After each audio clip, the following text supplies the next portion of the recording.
তারা অবগত আছেন আগামী 9 সেপ্টেম্বর ডাকসু নির্বাচন হওয়ার কথা আমাদের, কিন্তু আমরা দেখেছি এই নির্বাচনকে ঘিরে নানা ষড়যন্ত্র, নানা অপকৌশল। নির্বাচনের আগেও যখন জানুয়ারিতে নির্বাচন করার সুযোগ ছিল, তখন আমরা দেখেছি এই নির্বাচনকে বারবার পিছানো হয়েছে।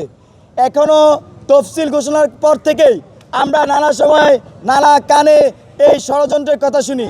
আজকে সেই ষড়যন্ত্র দৃশ্যমান হলো এবং ঢাকা বিশ্ববিদ্যালয়ের শিক্ষার্থীরা সেই ষড়যন্ত্রকে লাল কার্ড দেখিয়েছে।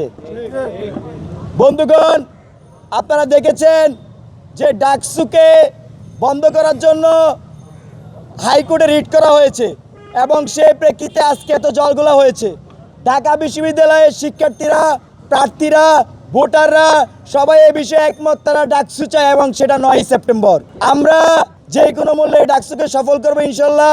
জুলাই আমরা যেভাবে ছাত্রলীগের মতো অসুরকে, আওয়ামী লীগের মতো অসুরকে হটিয়েছি, এই ডাকসুকে কেন্দ্র করেও ঢাকা বিশ্ববিদ্যালয় নতুন করে কেউ ভর করতে পারবে না, ডাকসুকে বানচাল করতে পারবে না।